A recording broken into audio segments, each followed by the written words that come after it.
Councilman Schlachter, could you lead us in the pledge, please? Be an honor, Mayor.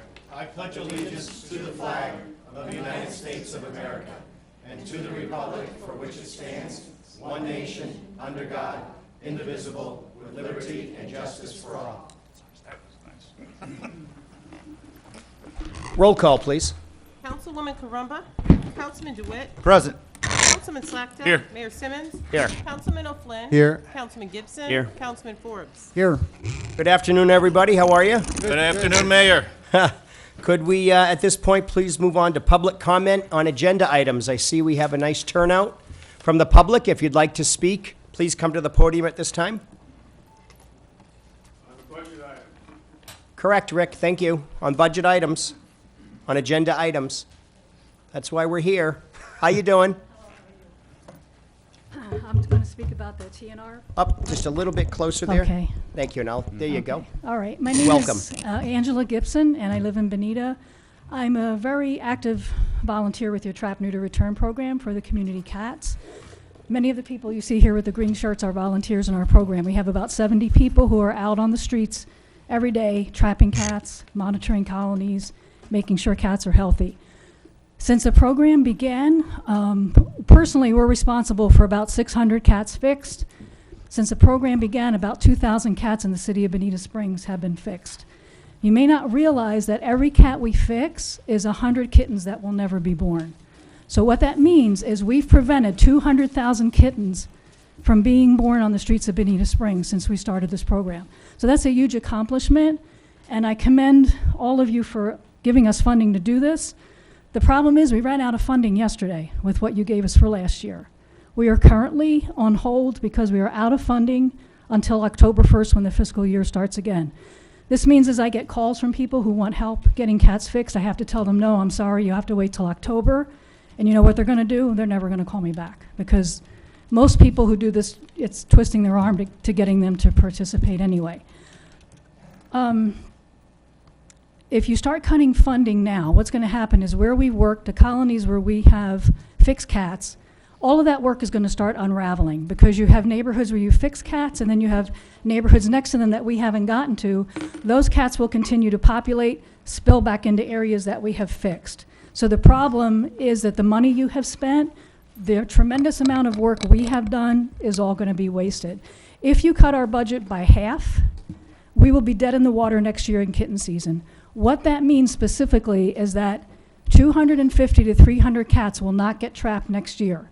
That translates to 250,000 kittens that will be born in the next 3 to 5 years on the streets of Bonita Springs. On the other hand, if you keep us going at the rate that we're going, because we're out there, we're fixing about 35, 40 cats a month. If we keep going at that rate, in 3 to 5 years, what you should see is not only less demand for TNR dollars, but also less money spent at Lee County Domestic Animal Services, because what happens is fewer kittens on the street or fewer litters brought into the shelter, fewer cats trapped and brought into the shelter as strays, as nuisance cats and so forth. So then the city is not using Lee County Domestic Services nearly as much as they are if you don't fix these cats. Basically, my organization is a nonprofit. What we do is we help residents fix their cats. We're outreach. We go out. We tell them, we can help you fix the cats. These are the traps. We help them with the bait. We reach out to the Hispanic-speaking community, which is a huge part of the TNR problem. I mean, a lot of the Spanish neighborhoods are overrun with cats, and they don't know about the program. We have Spanish-speaking volunteers who reach out to them. We also tell them why they should not be letting their dogs and cats run loose on the streets. So we're doing a tremendous amount of outreach for the dollars that you're spending. So I ask you, please do not cut our funding. We are not ready for that. Thank you so much. Thank you. Good afternoon. Good afternoon, everyone. For the record, Kathy McGrath. I'm on the Special Events Committee. And I want you to know, of course, we were told, we had a special meeting and we were told about the budget cuts. And I think you all are going to be very pleased with the effort we made to make major cuts. And I'll preface it by saying, I hope they don't all have to be done. But anyway, here is what our suggestions are. I'll start backwards. Holiday in the Park, we wanted to leave it just as it is. You know, there's no headliner except Santa Claus and Mrs. Claus and all. But we did suggest, and I know Martha's going to be very upset, but we did suggest to eliminate Riverfest. I know she started it in 2009 and we took it over. It is our smallest event, but for one thing, we think possibly the paddle boarding and all, John and Aaron at Calusa Ghost Tours, they're already doing so much on the river. Surely they could take over the timed races. And as for the fish fry, there's a lot of effort and money setting up and taking down. The Historical Society could do that. And there was a lot of money spent on the petting zoo and all the other things. So that was our one suggestion. July 4th. We used to have a much longer day. We found out it was too hot and too long. And so we started at 4, and of course, we all know with the weather, it went till 5. So we're suggesting that we move the time until 5 o'clock, only have one opening band, because people come there for the fireworks, and eliminate the children's area. That's for July 4th. It's Celebrate Bonita. As you all know, our big ticket item was a headliner, and I'll come right out and tell you, we spent $60,000 on Joe Nichols last year. Well, Bobby Bird, bless her heart, she's the one that brought it up, and we agreed, let's lop $30,000 off the budget for our headliner. That was our first big cut. The other thing is, and Mr. Mayor, you're going to be happy with this, we're suggesting we eliminate all T-shirt sales at all 3 events. Celebrate July 4th, and of course we had it at Riverfest too. It never was a moneymaker, but I will tell you this, I've handled it forever. I've always recouped at least 70 to 75%. I'll give you just one set of numbers off the top of my head. And Celebrate, we paid out $1,600 and I collected $1,064. So I would say for the 3 events, you know, it took less than $2,000 out of our budget. But, you know, we have to cut. We knew we had to cut. And I think we really made a real positive effort. As I said, maybe you won't have to cut everything. Thank you. Thank you, Kathy. Good afternoon, Rick. Yeah, good afternoon, Mayor, Council. Excuse me? No. This is thank only you. on the budget items or anything For public comment on agenda items for the budget workshop. for the budget workshop. Okay, well, I was just going to add to her that we used to have a bunch of feral cats on Little Hickory Island, and now the feral cats are gone, and last Sunday I saw 3 baby rabbits out there eating, so Great. we made progress. Thank you, Rick. Good afternoon. Hello. Thank you for this opportunity to talk about this important TNR program. I've lived in Bonita for 35 years, and I've seen a lot of change. In the past 3 years, I've seen how the TNR program can change not only the lives of the animals, but the community itself. They work tirelessly to help these poor animals that without their help would have a pitiful existence. I saw that in my neighborhood. The population started with just one unfixed male cat. Pretty soon, he was bringing girlfriends around. Next came the kittens, cute at first, but within 6 months, those kittens were having kittens. And I saw this on Animal Planet, a breeding pair of cats in 7 years, if everybody lives, can produce 440,000 cats. It's scary. They're like rabbits. Well, I contacted Angela from the TNR, and in the course of 3 months, she had these cats trapped, neutered, vaccinated, wormed, and back into population. I went from 1 male cat to over 20 in that time frame. And how can one person, you know, I was overwhelmed until I found out about this TNR. It's like, what do I do? They're just, so God bless Angela for coming to my rescue, and God bless TNR.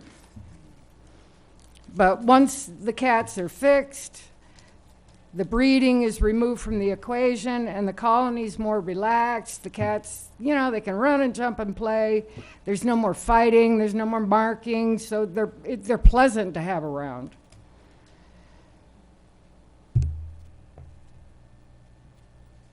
And now there are colonies all over Bonita that have been turned around because of TNR. It's, you know, this is just my one street.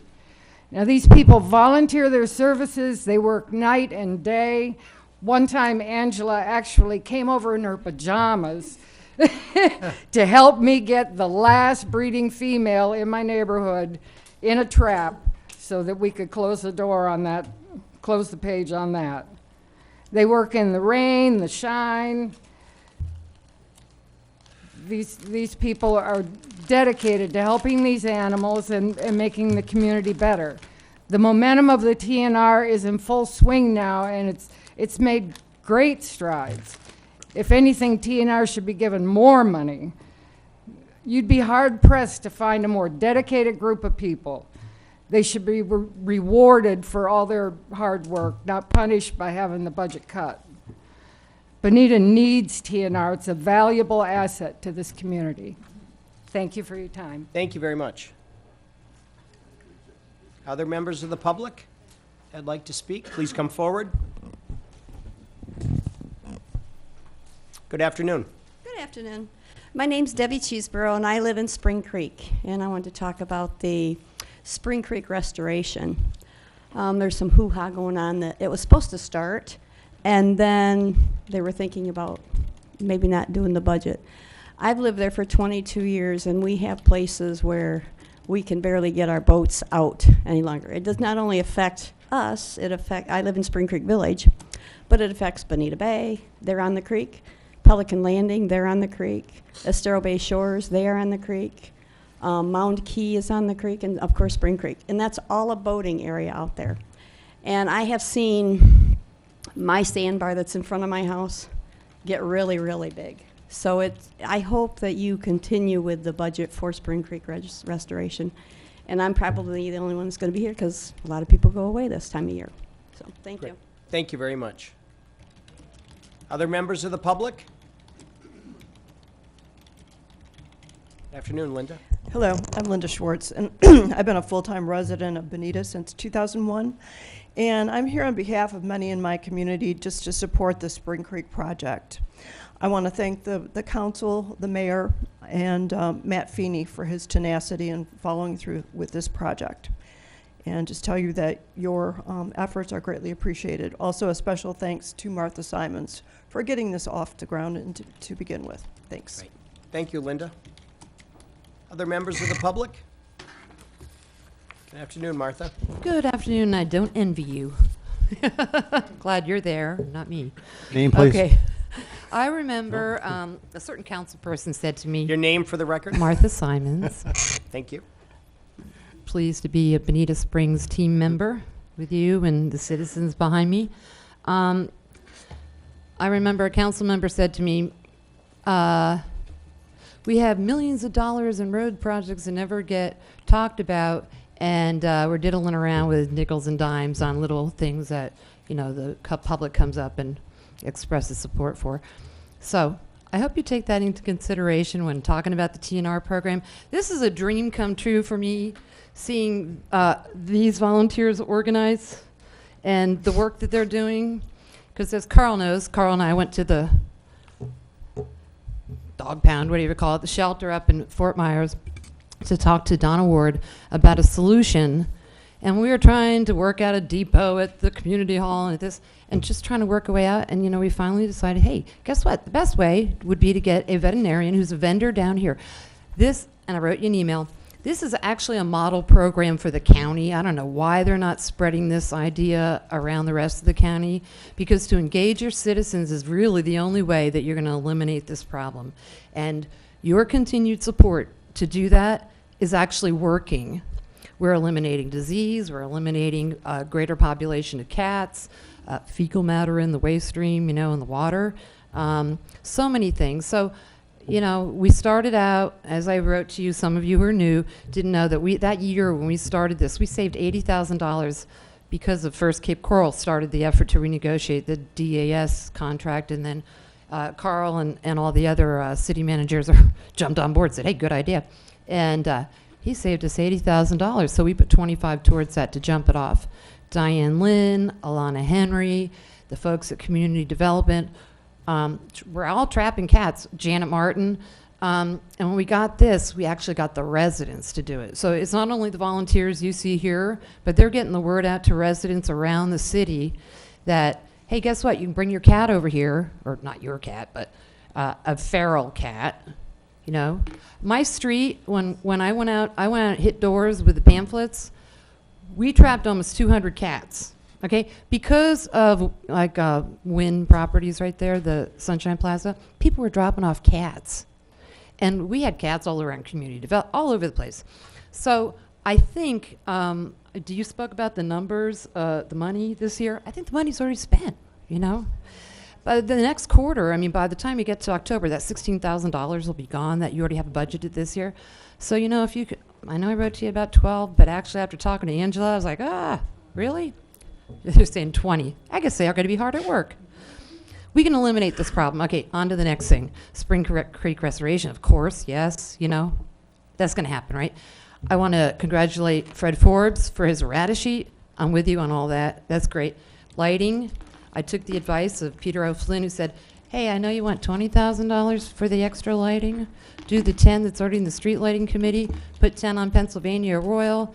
And then when you do your widening of Terry Street and all that work you're going to do down in front of the school, figure that into the budget down there to do that lighting there and get that done over there. So let's wait on that. We'll do one thing at a time.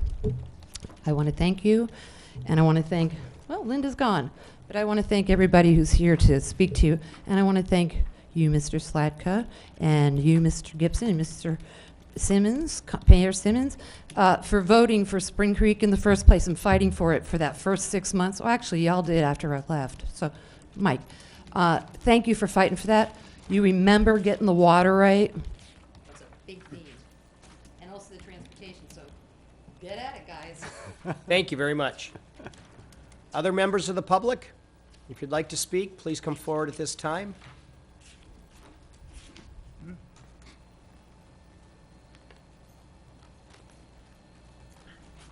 Good afternoon. Good afternoon.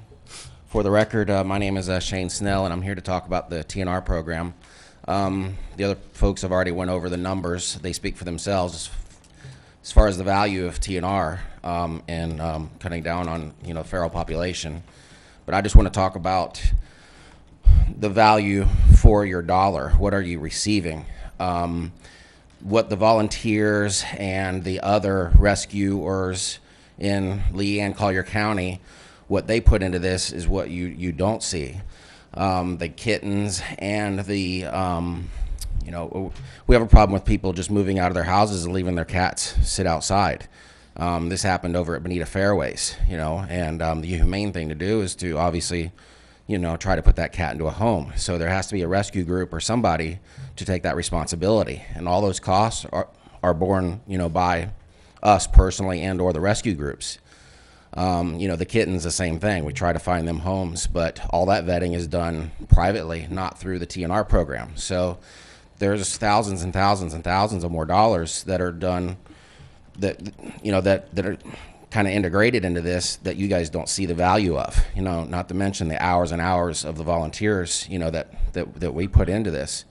So unfortunately, there's always going to be some sort of evil in the world. People dumping cats, you know, owners not being responsible, just moving out and leaving them behind or whatever. I mean, that part of it's never going to go away. So I want you to please, you know, take into consideration, you know, the Humane Society side of it, because this is a model program. And, you know, when you Google, you know, TNR, you know, funded, you know, programs, you know, the city of Bonita comes up, and it's one of the few in the state.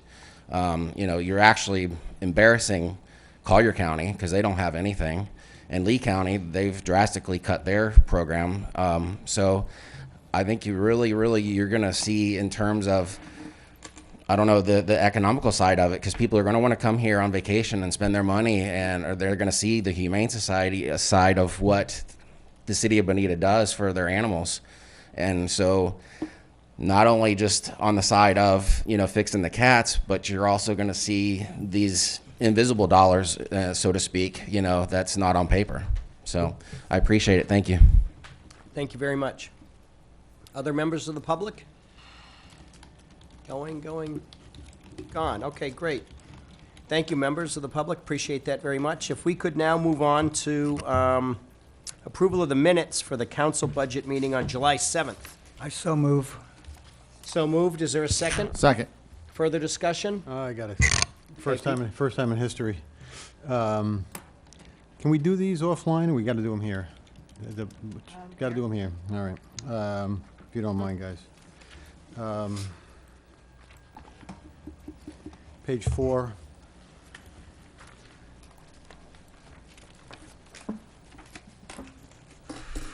Wait a minute. No, I can't read my notes. We'll skip that one. Page 5, Audrey. Is it just typographical? Kind of, yeah. If it's just typographical, Thank just you. forwarded that to the city clerk. Fine. I'm sorry. Thank you. If it's something of substance. It's quasi. It's not a big deal. Okay, Yeah, it's stuff that is kind of garbled. okay. Okay. Just trying to save time. If you want, I'll do it, but I can get Councilman O'Flynn later. Any significant changes in? not really. Okay. No. Not really? Okay. All right. Do that offline. Fred? Or Mike? I'm sorry. Go ahead, Mike. Before we got underway, could we ask the people that were here speaking on the TNR on how much money they think we need to come up with to keep this going till the next fiscal year? This is not the appropriate time, is it? Yeah. I mean, I think we can soon when we, We got a motion on the floor that's different. yeah, we got a motion on Oh, the yeah, floor yeah, for I the, thought for the you- minutes. Just I'm a sorry. suggestion Mike's made. Why don't I sit down with Audrey between the meetings, give my comments, and then we can approve it at the next meeting? Sounds good. Okay? It's actually the city clerk. That's Oh, I'm sorry. Yeah. Okay. Debbie, sorry. Okay, motion to table and approve. I'll make that motion. I withdraw it. Okay. Oh, yeah, withdraw the motion. Okay. I'll make a motion to table this for now until we can have the corrections made. Second. Okay. There's a second. Further discussion? Roll call, please. Councilman DeWitt? Aye. Councilman Slackton? Aye. Mayor Simmons? Aye. Councilman O'Flynn? Aye. Councilman Gibson? Aye. Councilman Forbes? Aye. Councilwoman Carumba? Okay, and we're going to do a presentation now of revisions to the fiscal year 2017-2018 draft budget. Carl? Mr. Mayor, thank you. Council, we appreciate the opportunity to be here with you to continue the discussion on the budget for 17-18. I will tell you that, will remind you that at the last budget meeting, you will recall that there was a challenge to try to reduce the proposed funding for this coming fiscal year down to the actual expenditures for fiscal year 15-16. We were challenged to do that. We were hopeful that we could accomplish the goal, and I will tell you that staff has done unbelievable work in being a team, everybody contributing to the effort, understanding that this was an effort that was not going to be accomplished by one or two departments, that everybody had to contribute. I will tell you that we are at the number that was requested, and I just want to, and you'll hear what those efforts were individually, but just I want to let you know how proud I am that both in my presence and in my absence, with the leadership of Arlene and really the teamwork and leadership of the rest of the executive team, how great they did together to accomplish this. And I will tell you also that even though we've presented a number, that we still have additional opportunities that we will be addressing with you as soon as we can get them firmed up.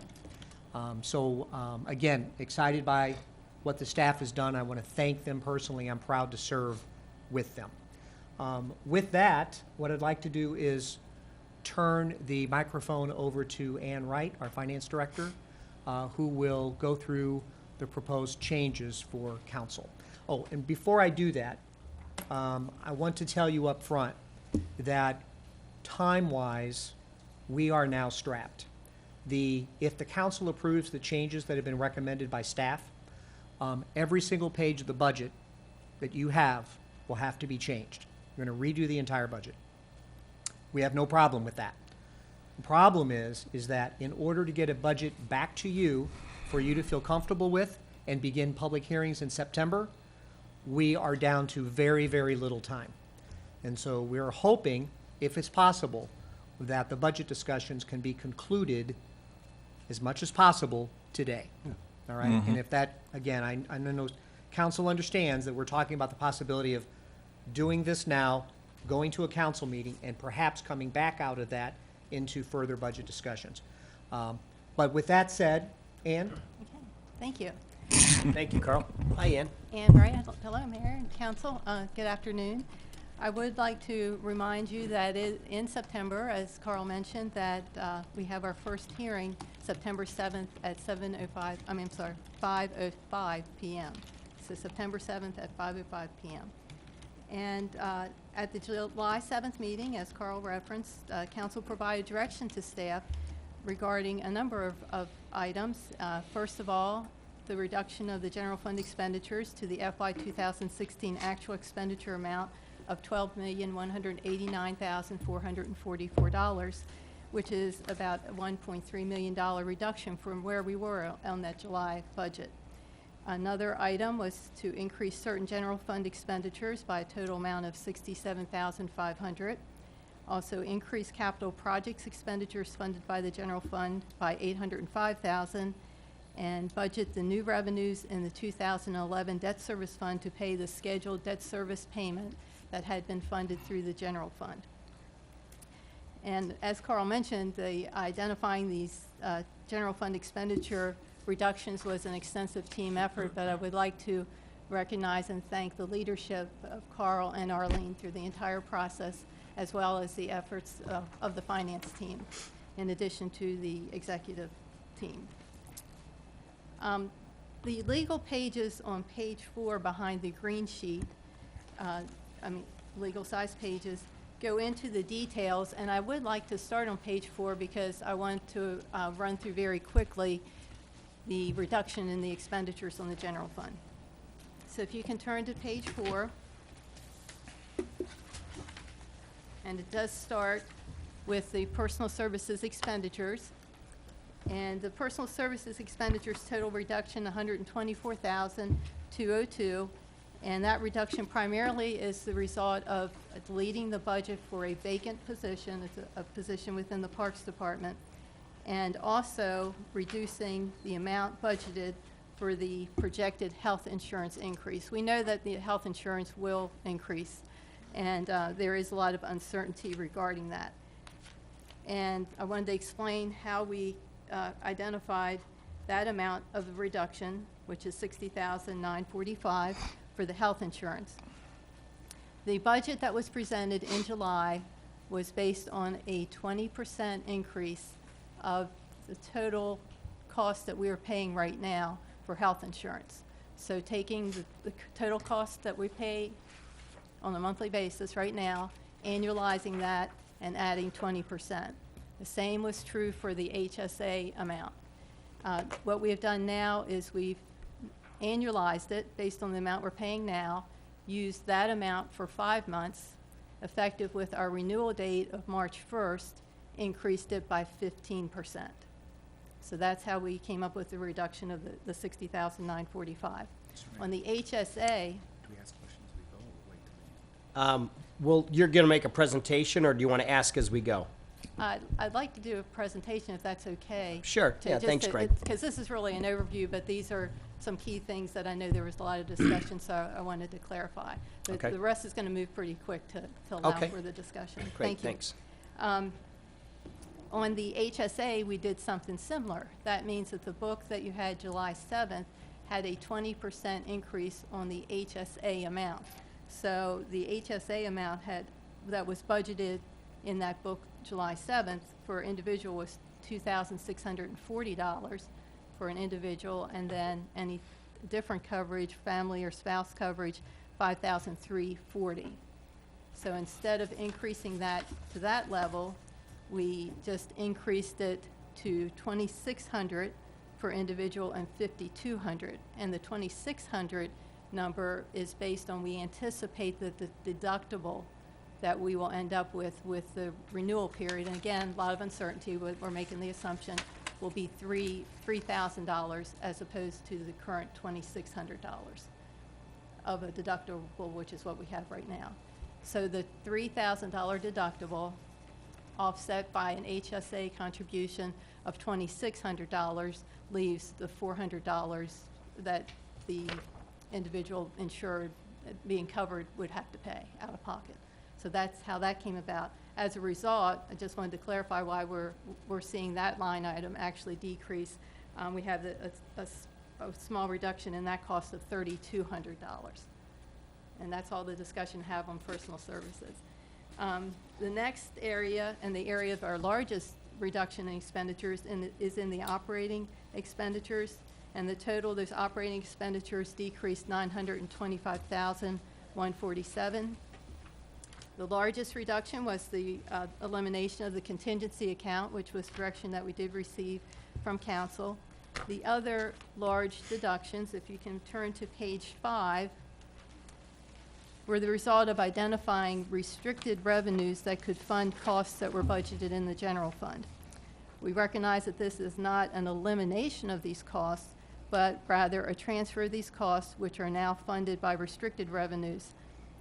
The expenditures totaling $128,500 were moved to the building fee fund, and we will have a request for council to make a motion to find that certain costs, the utility relocating services costs that we have been paying out of the general fund, do in fact qualify to be paid for with that building fee fund revenue. And that's a motion that we'll be distributing later in order for us to be able to budget that expenditure. That's the $42,500. The other amount were expenditures of $245,097 were moved to the gas tax fund. So in those cases, we did reduce the expenditure total in the general fund, but we acknowledge the fact that we moved those expenditures to restricted revenues. Okay. The next largest decrease resulted from reductions identified by the Special Events Committee, and I'm back on page 4. That total is $51,150. And again, I just wanted to highlight the very large reductions.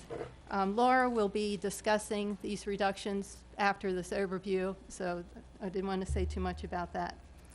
Next are the capital outlay reductions. Jumping back now to page 5 and 6. And they were reduced a net of $223,328, and that excludes, we had a $26,000 item that was presented as a capital outlay in your July book, but it really belongs in operating expenditure, so we just moved it to the correct category. All the requested vehicles, there were 5 vehicles that were requested by 3 departments, have been deleted from the budget, but staff is proposing that we add a $32,000 vehicle repairs and replacement reserve, and the establishment of that will assist us if we have the emergency situation for some needed repairs because of the condition of our vehicles, or in fact possibly could end up buying a replacement vehicle with that fund. A separate green sheet is provided in your package. It does provide the details of our current fleet, shows the date each vehicle was acquired and the mileage and the condition. So these reductions brought the general fund expenditures down to $12,189,412, but again did increase expenditures of the gas tax fund and the building fee fund by a total of $373,597. And as a summary, if you can please turn to the green sheet that was distributed with the errata, it's 17-08-0300.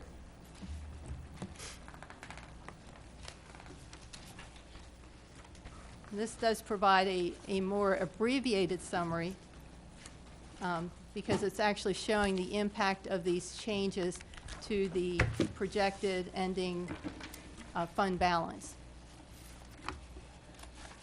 And presented with that green sheet it's a copy of the budget at a glance that was in the July 7th budget book.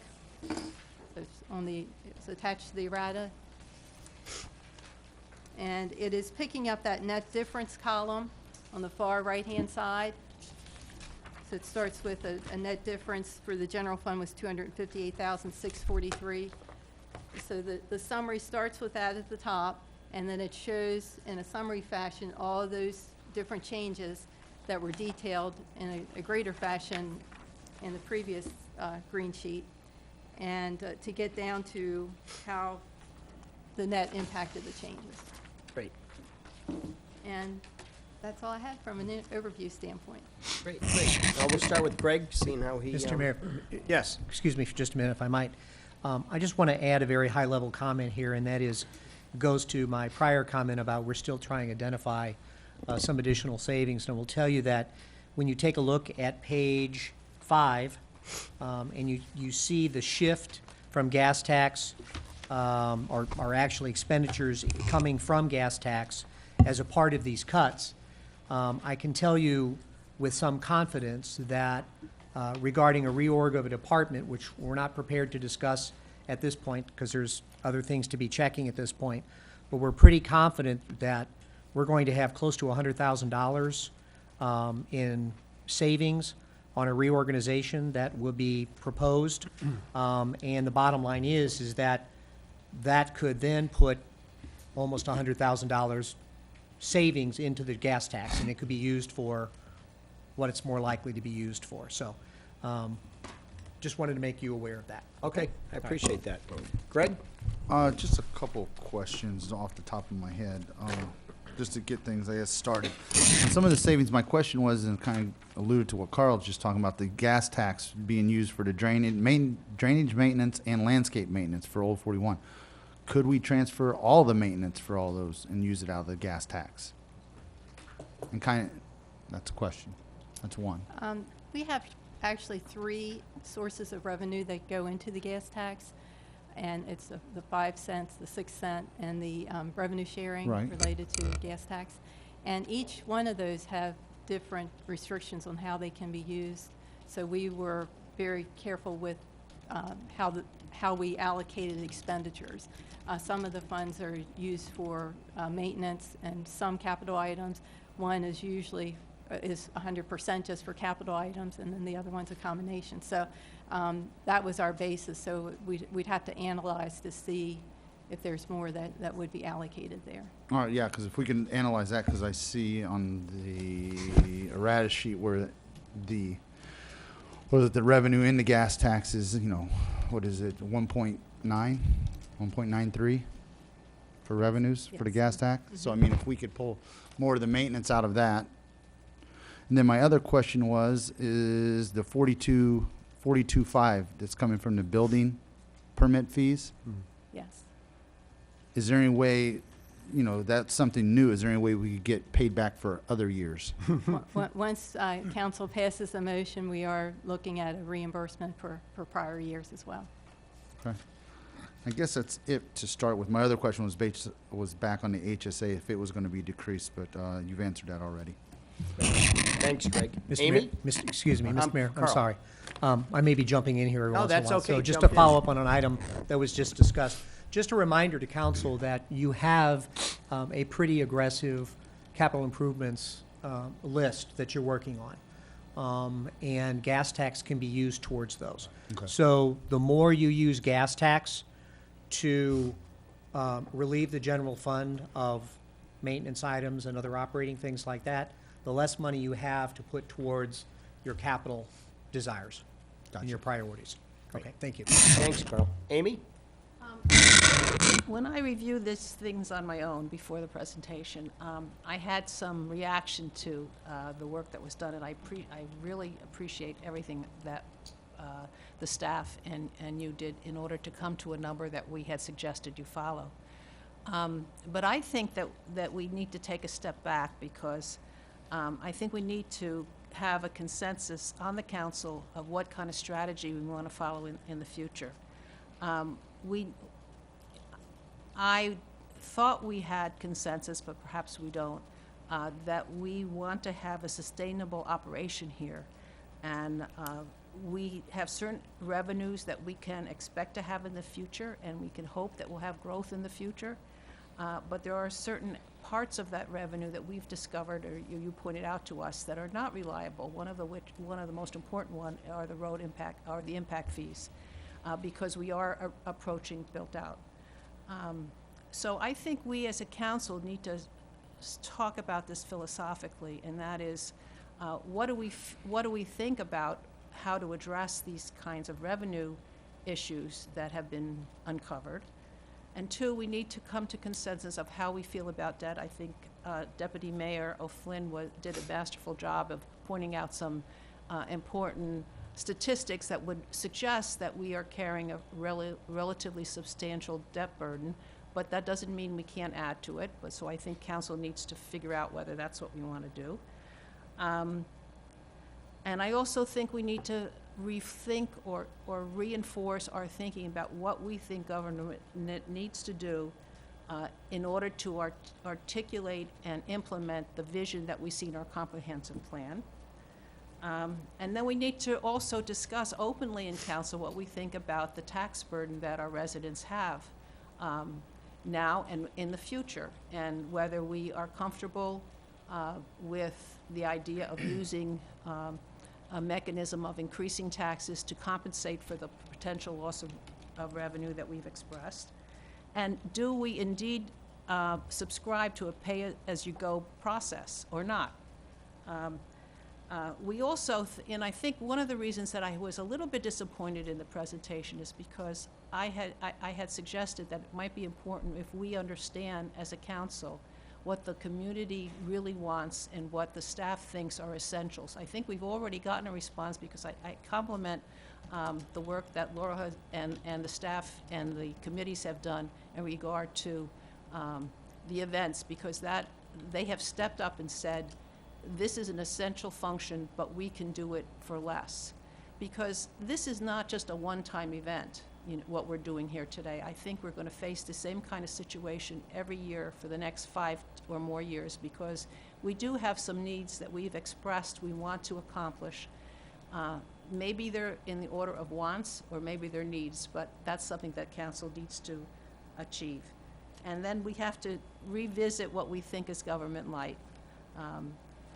I think we've done a good job there, and how we can continue that in the future, and how that will help us to get us out of the conundrum that we think we're facing.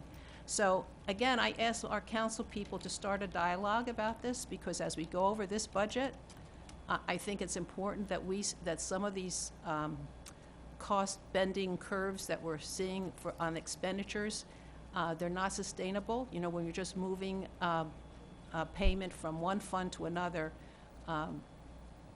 and as Carl so aptly pointed out, we can't really move the operational expenditures into these special funds, because we have already earmarked them to a certain extent for the projects that we're trying to do. And then, again, the other thing is, let's see if I have anything else here. I made a lot of notes. I think basically we could do a couple of things. We could stop or defer projects. We can increase taxes. We can borrow, or we can devise a way to pay as we go. And I think what Deputy Mayor O'Flynn had suggested at our last budget meeting is that's the route we should take. But that requires a sustainable way of having excess funds remain in the city control, so that we can pay for these things that we think are important to reach our vision dream. So that's kind of a long discussion here, but that's where I came from. So I mean, again, we know that the improvements that we had to the health, that's only good because we have a partial recognition of increasing health costs, and they're not going to get any better next year. So, right? So it's good for this year, but it's not good for next year.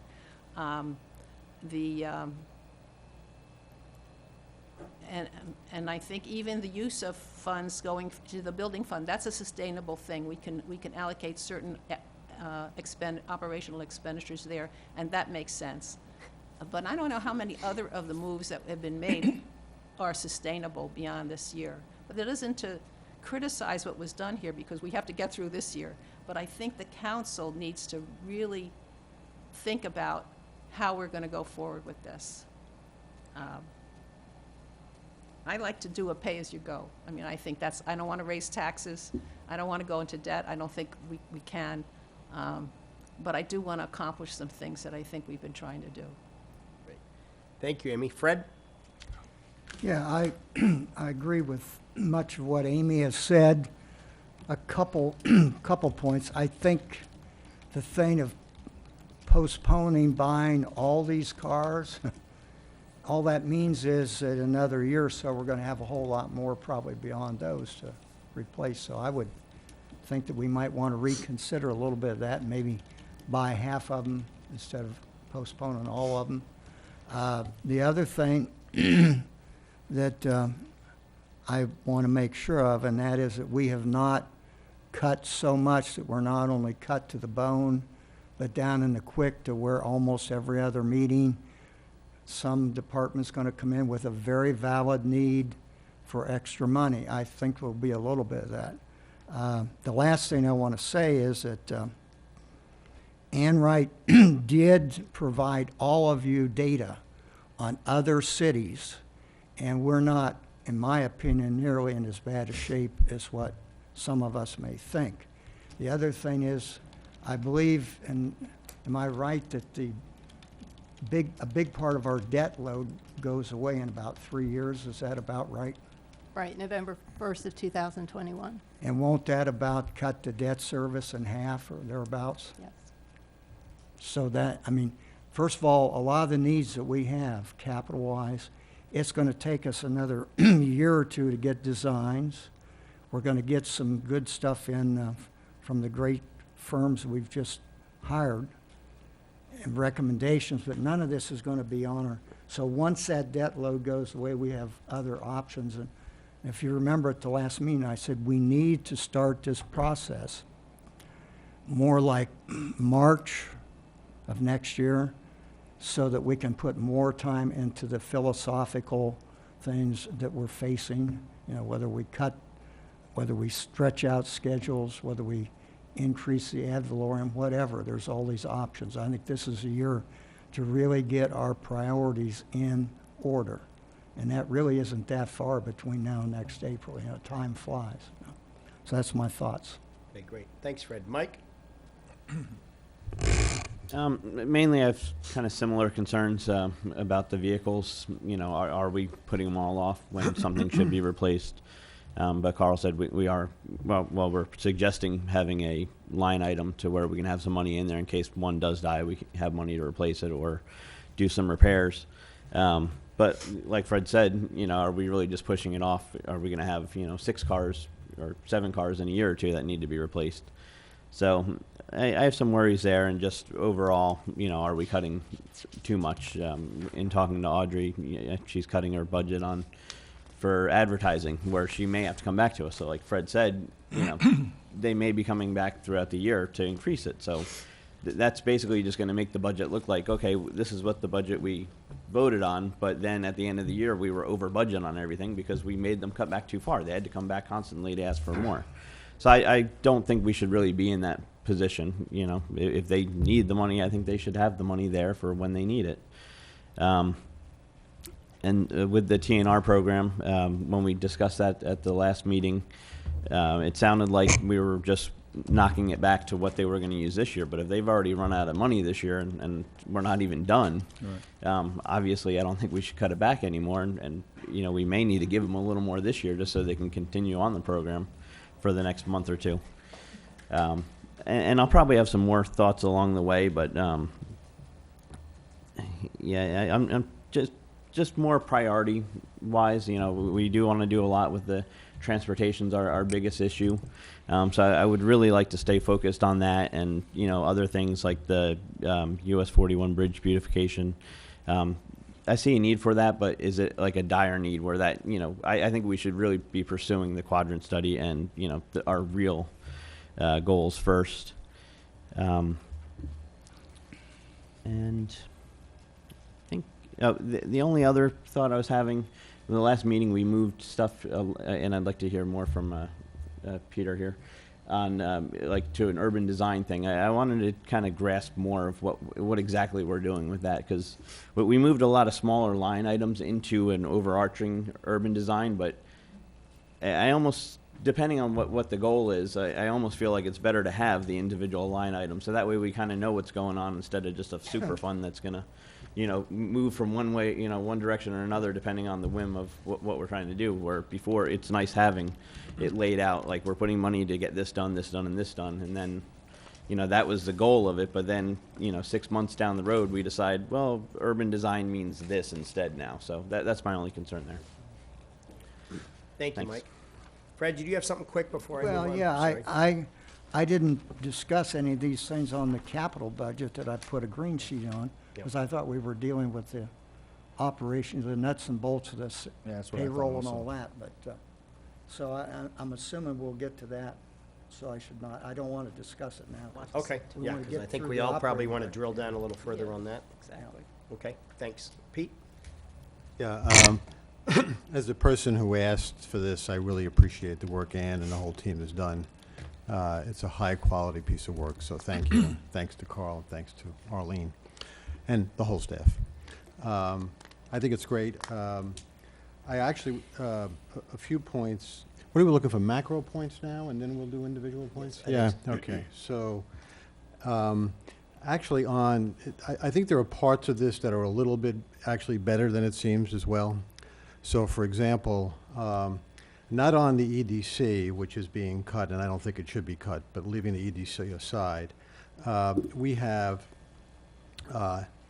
when you drill down on the basically $220,000 of downtown and economic development capital, it's not capital, it's in the operating budget funding. Those are pre-existing obligations that obviously we're going to honor. But in essence, they're not being, they're in here because they may have to be paid this year, they may have to be paid next year, but they're not a repetitive expense. They're a one-off, non-recurring expense. So in effect, by not adding to that and just putting in what we already owe, we're building in efficiencies for the future. And that's a substantial amount of money. It's close to $200,000, $161,000. On this back and forth on the debt, I think rather than have, well, one person said this, Ann says that, I think what would be appropriate for us to do is to get a reading from senior city management, meaning Carl and Arlene, not today, as to what they think of the debt load in the context of where we are, in the context of our revenue flow, and in the context of what they think are proper comparisons to other towns in Florida. So I think that way we'll all kind of have one consensus, whatever it is, or disagree, whatever it is, rather than here's my number, here's Ann's number, here's my number. I think that's a bit of a waste of time. So let's just kind of get our facts down and agree or disagree on them, but be led by senior management. I had various things, not a lot, but I think Peter's suggesting we stay on a high for our first comment, so that would be it. Yeah. Okay. Steve? I have it on the individual, so. Okay, on the individuals, okay, and mine's more or less on the individual. I think it's a really very good job, and I look forward to refining it further, as we know we will. And I like the comment about starting the budget process earlier in the year, right? Yeah. Absolutely. We're all trying to go on vacation in July, myself included, and we have to drill down. So if we could back it up a little bit, the process, that would be great. And I know there are state laws that you need to follow and all of that, so that would be great. But good work, Laura, great work to you and your team of what you've done. Kathy and the Special Events Committee and everybody, thank you. You heard the call, I rang the bell, and you answered the bell, and I look forward to a further discussion on that. I agree with Pete. I'm getting into some micro stuff now, so I'm not going to do that, but good work. We got a lot of work to do still, and I look forward to the discussion. So at this point, and Carl, do you have anything at this point to add, or Ann? No, sir. Do we want to do the drill down, as I say? Do we want to get into that now? What's your preference? Sure. Because we're going to go, just so people understand, it's 4:55. We have a regularly scheduled city council meeting at 5:30. So I am just going to say we're going to go till 5:25, 5:20. Let me say 5:20. That'll give members of council chance for a 10-minute break. We'll come back at 5:30. We're going to have our city council meeting, which is really a light agenda. We've done that on purpose. Thank you, Arlene, and everybody that did that. And then after our regular city scheduled meeting, after the city council meeting ends, we're going to come back into a budget workshop. So that will give us actually 25 minutes now for some drill down and micro. And I guess I'll start over here with Fred. Why don't we do some drill down at this point? Well, I'm drilled down. You're drilling down. I think we ought to at least buy. Right into the microphone. I think we should buy at least half the cars, or a third of them this year, so we don't get in a mess. So let me, and I don't know if this is going to be helpful or too cumbersome, so Ann, you let me know. Fred's saying half the cars, do we want to get into some real numbers now so we know what we're dealing with?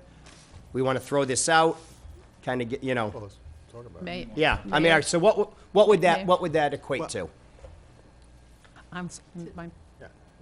Before we get, I just want to make a comment on getting into the numbers. I think what needs to be done in regard to the cars is to have some strategic idea of how we maintain a fleet and how we rotate them on some kind of, we need a plan here.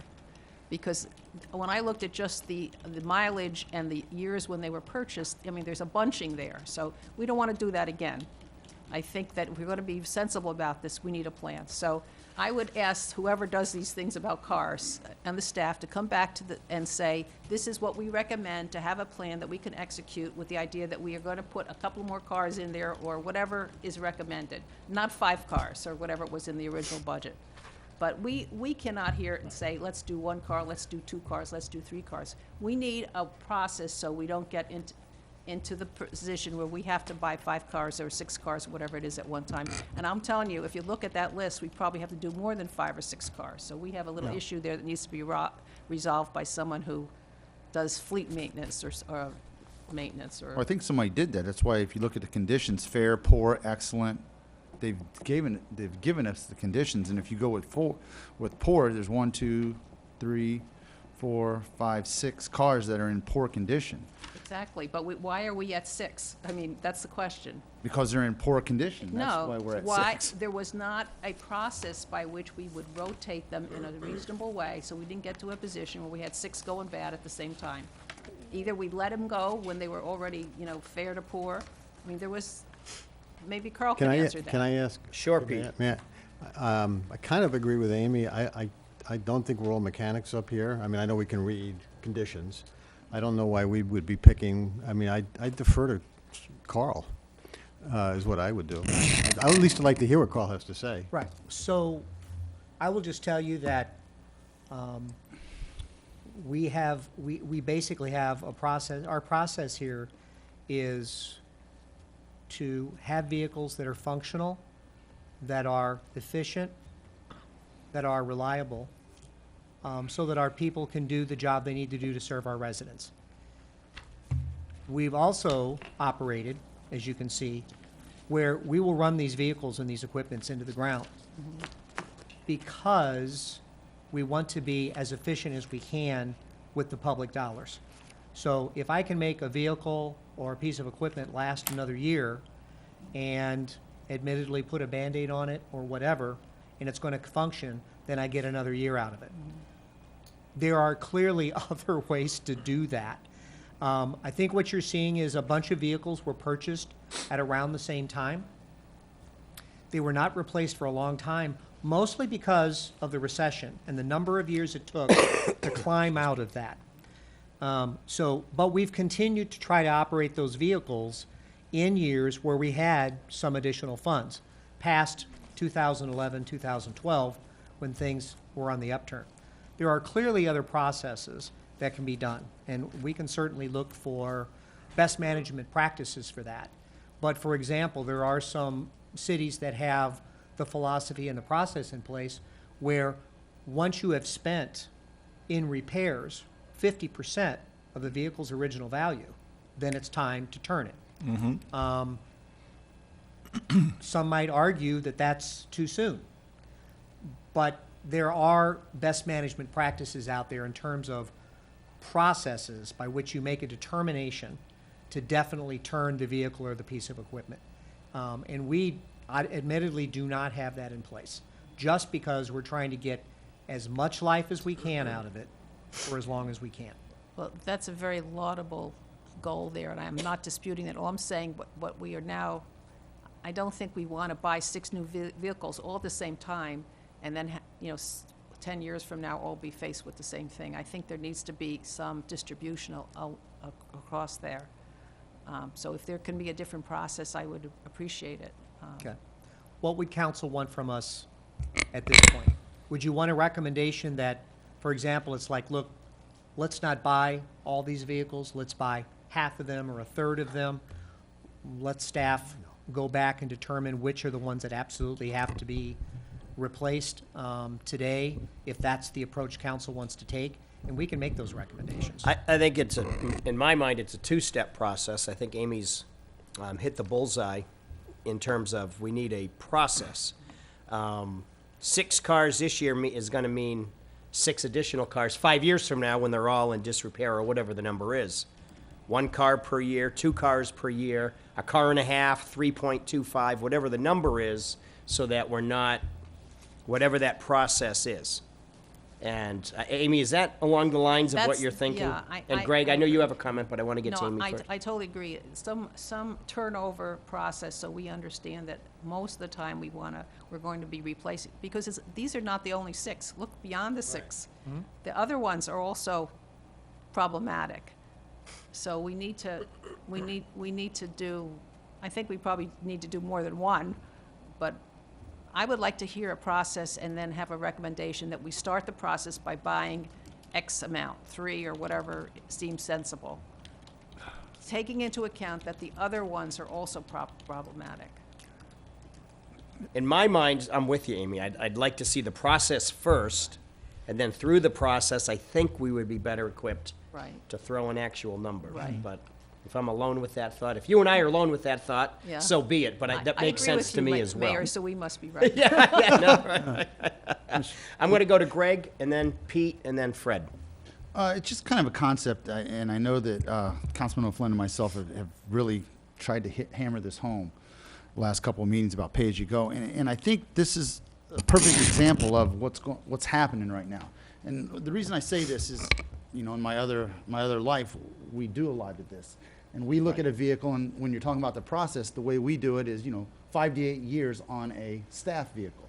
But again, if we buy all 6 of them right now, it doesn't mean that in 5 years we're going to replace all 6 of them. We had a person that lived in Cape Coral. He inherently put more miles on it than the other one. So code enforcement is going to put more miles on it than Parks and Rec. So there is no guarantee that they're all going to go out in 5 years or in 8 years. So to Councilman Carumba's thing, you're not going to replace them all on the same schedule. You're going to do that.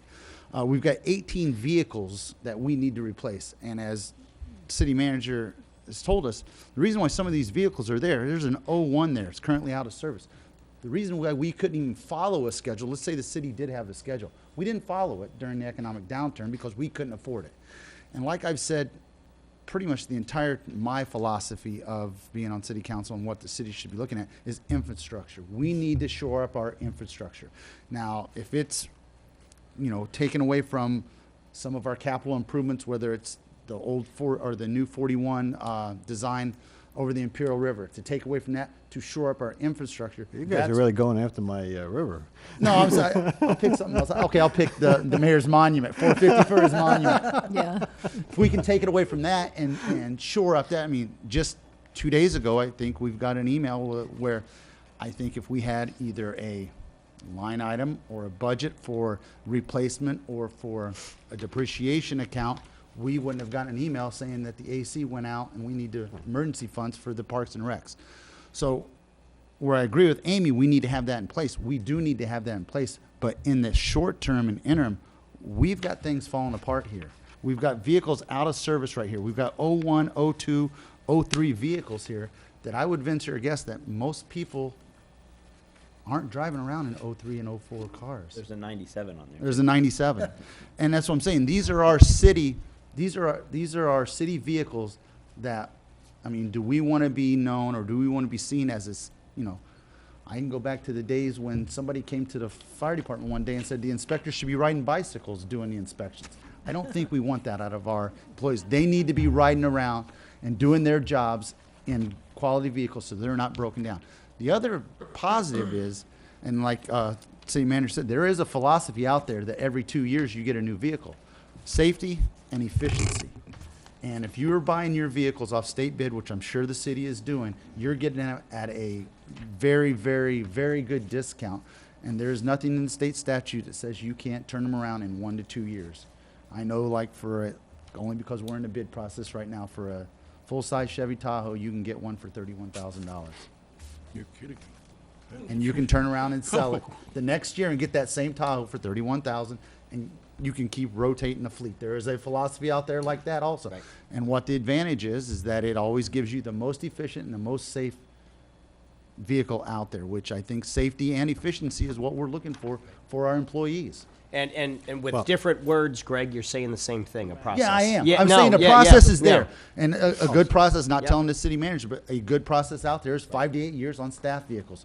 Now, again, if you have a staff vehicle that's getting 110,000 miles on it, it may need to be replaced in 4 years. And again, that's going to go back to your fleet maintenance. And again, like the city manager said, based on, you know, how much repairs are we getting done. So we're saying the same thing, but I think short term, to put it bluntly, we may have to bite the bullet and buy 6 vehicles, because all you're doing is pushing some of this stuff down the road. But to ease your mind, doesn't mean if we buy 6 today, 10 years from now, we're buying 6 more. Because otherwise, if you're buying 1 or 2 for the next 9 years, we're buying 1 or 2 vehicles for the next 9 years. Right. Thanks. Peter? And then Yeah, Fred. I think, kind of what I said before, this is a quintessential management function. I know all of us are capable, particularly Greg, because he does this in his day job, of having good ideas about rotation and such. But to me, this is, other than the policy point Amy's making, this is Carl's business. And I don't think Carl, correct me if I'm wrong, is suggesting we're going to have staff walking around and taking bicycles. I'm assuming this has been thought through, and this is a suggestion that you think works. So, you know, I'm not against buying an extra car or something like that, but to me, if there's anyone who should understand this is city management, not everyone on council, even though we have all kinds of great ideas getting into what is really a quintessential management function. Well, I agree with that, Peter. I guess my comment back to it is I would rather shore up infrastructure and buy all 6 of them now rather than buy a bridge beautification or a monument on I-75. That's all I was saying. Shifting money around. That, I guess that's because that's where we're talking now, is drilling down into what's important. Well, we're talking about, well, fine, okay. Great. Thanks, Pete. You're good? At least the ones in poor Fred? condition. Okay, number one, we're in a time bind. We do not have time to invent a process now. We're going to have to accept that that's going to be something that's going to be done before the next budget workshop. Because you heard them say we had to bite the bullet like tonight or have another special meeting in a day or two because they got to redo the whole budget. Secondly, I support what Greg DeWitt was talking about. In fact, he and I had we violently agreed to a disagree, and then we agreed. But there is a lot of merit to, you can buy cars so cheap off that state contract that even if you kept them 2 years, you can avoid that 50% maintenance and come out ahead. And I think that should be looked at in this process that Amy's requesting as one of the options. I'm not saying we would do it, but we ought to be given that option to look at, maybe 3 years. So, but I think we need to decide right now, what do we want to do? We want to, I think the minimum is half. I could be persuaded to buy them all now because we're in problem. Well, okay. Carl, are we in a problem? I mean, this is the question. The- I mean, we the don't most- want broken down. the most- We don't want bumpers out on Beach Road, right? It's not that bad. Okay. And we're not looking to buy bicycles, okay? But Okay. I will tell you that the vehicle discussion was towards the very end. It was the most painful process. And we encouraged all of our directors that if they were adamant they could not operate, or this was going to adversely impact their operation to any extent, that we wanted to hear about it and we would respond appropriately. In other words, we'd leave a vehicle in. We have an agreement from the directors that they can live with this for as long as the vehicles or the pieces of equipment will stand up and continue to operate in the ways I just talked about. That is why we're asking council, rather than to decide about, and again, this is a budget, okay, so budgets can change, all right? Times change. This is not, in my opinion, this is not a decision that has to be made tonight in terms of what actually happens. A decision needs to be made on a dollar amount. And that is why we're simply recommending that at whatever dollar amount you pick, that you set up this major repair and replacement fund so that we have the flexibility to respond to situations on the older vehicles as we go through this coming year. In the meantime, after the budget's passed, or even before, we can be taking a closer look at replacement policies and processes that will make this more assured in the future as opposed to placing us where we are tonight. So my opinion is the council has an option, without getting too far into the weeds, the council has an option tonight of saying, let's put X number of dollars into this fund, and then provides the flexibility for us to respond to situations, and then in the process begin looking at the policies that we need to move forward for in the future years. And is that fair to say, Arlene? Okay. What, do you have a dollar amount in mind? Yeah. What do you think? Arlene? We currently provided 32,000 within the vehicle, it was vehicle maintenance and or repair. Another item that was discussed with all the directors is that this is totally a team effort in fleet management. So we will be looking at the opportunities to rotate vehicles, and in departments where there's greater use and less use, depending on the condition of the vehicle, it's not going to be considered neighborhood services vehicle or truck, or public works' vehicle or truck, or parks and rec. As the use is determined, it will be rotated through that. Additionally, when vehicles are needed, for example, for the special events on weekends, those vehicles from another department should be made available to that department that needs them that weekend. So we're looking at, part of the discussions in our budget conversations was the management of the fleet among the department directors as well. So we're truly looking at this as a unified fleet, not individual department fleet. Right. So this is real work. I mean, that's fantastic. Yeah, and I'm just going to throw in, and I'm sure it's probably been thought of, leave it for me to think of something like this and have nobody else have thought of it, is what I'm trying to say. But like leasing vehicles, is that an option? We As a- have, or does the mileage get in the way? we, and I may call on finance to answer more specifics on this. We did think of that. It's an excellent question. We've done a study already, and we believe, at least the way we're operating right now, is that leasing is probably not an option for us. think so. And Ann, if you wanted to just chime in a little bit more detail. Yes, and I did. I have looked into that, and unfortunately, the meeting was scheduled for 2 weeks ago, and he had to cancel. But I did get some information today, and that is something that can be considered to do a full analysis to see if it would be right for us. And so it goes back to, we need a process. Right. And I'll just say, let me just say we buy a car for $30,000, and I'm just going to throw out numbers that may or may not make sense. We hold it for 5 years. At 5 years, we say vehicle has to go. It's just not roadworthy, costs too much to replace it. Where does that car then go, and what do we recapture on the other end? It depends on the vehicle, what we've used it for, the condition, repairs that are going to be required, whether we trade it, whether we sell it out straight. You know, there's so many variables in there, it's difficult to give you an answer on that, Mayor. Lasts so much longer now. Can I make a suggestion that we just double the 32? Yes. And make it 65, And these guys are working this issue. I think it's fantastic, what Arlene was saying about sharing and such and such. And obviously, if Carl thinks we're going to have bumpers on Beach Road, we're going to get a new car. I mean, he's not going to let that happen. If that's a motion, I second. All right. Is that a motion? I second if you do. You want motions, or what do you want? Is that sure? One So- car, one repair. 65,000 into the repair and purchase Yeah. fund. Right. And create the fund and operate out of it as we need to. And if you need more, you're going to come back. There's no big Absolutely. deal. And develop a That's three- process. That's 3 trucks right there. 65,000. That's three Okay, trucks. thank Right. you. Yeah, I'm looking at it right now, so Okay. so I know. And the development of a We'll be the- process. I'm we'll beating put that you- down. we'll make What color, Greg? We'll make you the Mostly purchasing white. manager. We'll make you the purchasing manager. Okay, there's been a motion and a second. Fred, did you have something? I'm sorry. I was going to come up with a number. It's a little higher than this one. We'll go with that one. Okay, there's been a motion and a second. Further discussion? Roll call, please. Councilman Slackton. Aye. Mayor Simmons. Aye. Councilman O'Shea. Aye. Councilman Gibson. Aye. Councilman Forbes. Aye. Councilwoman Carumba. Aye. Councilman DeWitt. Aye. Okay.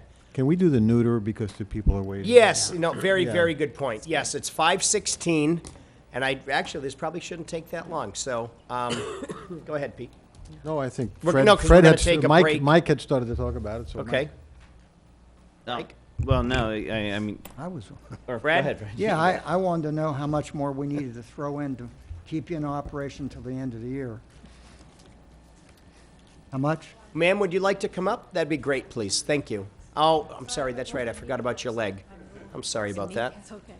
Did the cat do it? Dr. Kitchen is averaging about $1,300 a month doing the spay and neuter, so you did what, 16.7, so if you had $2,600 to it, that would be what we would spend this year had we had the money to continue. I expect that we probably would do as many next year as we've done this year. Then after that, it may start to taper down. Can I ask a bad question, but I feel... Sure. Are you, because we heard Collier doesn't have a program and this city and that city doesn't have a program, and you don't want to be territorial, but let's face it, we're talking about the budget for the city of Bonita Springs. Are you seeing a lot of other cats come in We only across do- city lines? Yeah. We need to build a wall. They Yeah. don't You have know, to- I'm sorry, but I They come in just like, "Fix me, wanted to please, throw come in." that No, I out don't there. have that. We, I couldn't help it, I'm we sorry. only trap, the way the voucher works is that Dr. Kitchen is only paid for cats that are trapped within the city of Bonita Springs by residents of Bonita Okay. Springs. So if people call me and say, I live up in Fort Myers, I have another group like mine that can assist that person. If they're in Collier, they're a little bit out of luck unless Naples Cat Alliance can direct them on where to get help. Or the cats know how to get up here, right? If the on their cats own cross the from line, if I from catch them in Collier. Bonita, yeah, that's No, how I it works. appreciate You're that. welcome. Were there other specific, Amy, yes? I just want to comment. I so appreciate your email that you sent to us, which Thank you. described the whole process Right, thank and the history of it. Mhm. And I think that this is a wonderful example of a private-public partnership where we do pay, when we have an expense here, but it's Mhm. just used in such a way that we get so much additional benefit from. So I thank you for the effort You're that's being welcome. done. You're And it's definitely a health and quality of life issue, so I'm in Certainly. favor of restoring the budget to whatever we think is 16,000. What was the old budget? Okay, so What was the old budget? 16.7, I think. The current year, FY '17, is 15,000, and the budget book from July was 12,000, and the staff reduction was 4,000 to that. So right now, with the staff reduction, it's at 8,000, but the current year budget, FY '17, is 15,000, and I'm showing, based on a report that was produced today, that we've spent $9,340 year-to-date. So I don't know if there's a timing on some of the invoices. There's a time lag because when Dr. Kitchen bills she holds invoices till she has 25 and then she sends them in. Okay. And then it takes at least 90 days for Lee County Domestic Animal Services to reimburse her. So what they did was yesterday, they contacted her and they said, please stop the program right now because we want to pay back what we owe you in arrears and then see if we're still within the budget before we go any further. So as of now, I cannot trap anything until your next fiscal year and the money is restored. Okay. Mayor, can I ask Carl if he has a Yes. view? Staff has a Absolutely. view. Right. So there's no doubt that there's been some improvement because of this program, no doubt about that. We certainly appreciate all the volunteer efforts. because we wouldn't be able to do it ourselves. Okay, just don't have the staff to do that. So we have been concerned about some of the backside of the program. It's not so much the neutering itself. It's what happens to the animals when they come back. And typically under this program, as I understand it, is that the cats are operated on, they're brought back out, and they are fed theoretically for a certain amount of time. They should not be continued to be fed, though. And so I think the concerns, any concerns we have are kind of on the back end and kind of making sure the program on that part of it in terms of feeding and ongoing feeding works. But as far as the collection operation and return to the wildlife, I mean, that's all working as far as we can tell. So in terms of numbers, if the council wanted to add, and I know there's timing issues here, but if the council wanted to add $2,600 to this year's budget, and you wanted to budget maybe $16,000 next year, that would more than take care of your $1,300 a month for next year, if that's what you wanted to do. I'll make a motion to that effect. Fred? Amy, I'm sorry, I I just didn't want see to ask you. you a question because I thought you said that you couldn't do any more because you're restricted by the Lee County can't pay them, right? So you can't. Right, well, they said based on what happened tonight, so I would say you would have to speak to Dr. Kitchen and find out, can we start again? We usually do surgery on Tuesday, Wednesday, Thursdays when she does the surgery. So, you know, we may say, okay, we can start again next week or. Oh, but it's not, you can do it before October, when our budget. Yeah, once I think you talk to her, and I think Lee County needs to know, yes, there's going to be enough money there for them to, All right, now I to understand. continue. Thank you. Yes, you're welcome. So if you, assuming that we are out of money and counties stopped it because they're concerned as where they're going to be budget-wise, if you put an additional $2,600 now, hopefully you're covered for the balance of this year. We will be communicating with the county and Dr. Kitchens on exactly where they think they are right now, and then we'd recommend a total budget of $16,000 for next year if you wanted to be fully funded in the program. Okay, I so made moved. that motion. Second. Okay. Mike? Is 16 enough for you? $1,300 a month, $1,300 a month, which is the number we were given here. Okay, it's 15.6, so 16,000. Okay, sounds good. That's what she averages. 15.6? 15.6 or 16,000? 16,000. Okay. Whatever. Is it 16,000? 1,300 a month now? Does That's it what fluctuate she's- throughout the year, or? That's what she's averaging. In the summer months, we can't trap as much because of the weather.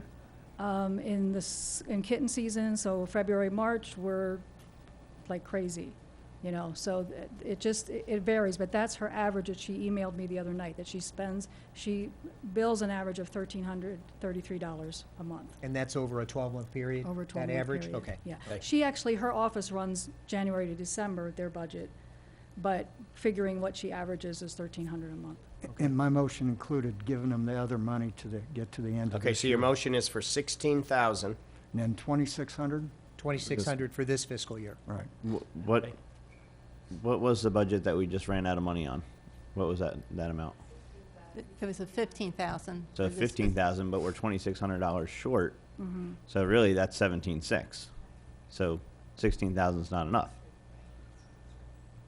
I'm taking 1,300 times 12.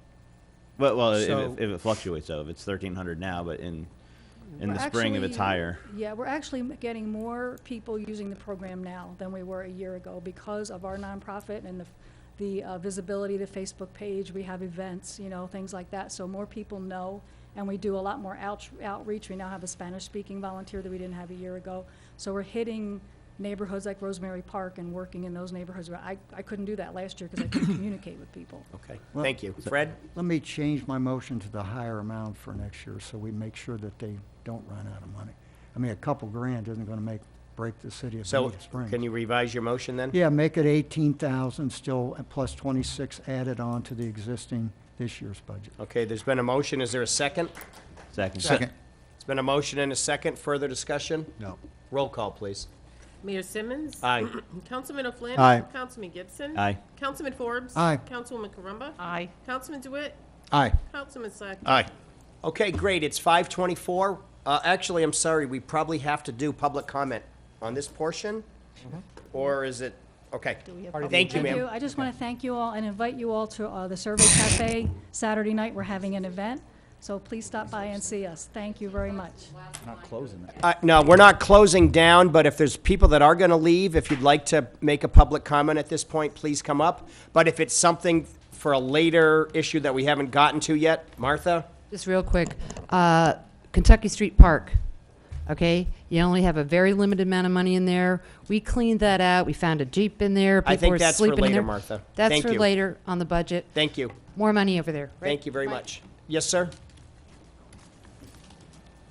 Thank you very much. Just a quick point. You're getting a really good bang for your buck here. I mean, where else can you do a surgery for an average of $50 on anything? Anesthesia, meds, the whole works. So Dr. Kitchen's office does an excellent job. They're very efficient. They're very up and up as far as checking driver's licenses. You have to produce a driver's license every time you go in there. I mean, so as far as bringing anything from outside, that doesn't happen because they're very strict with that. So you're getting a very good bang for your buck here.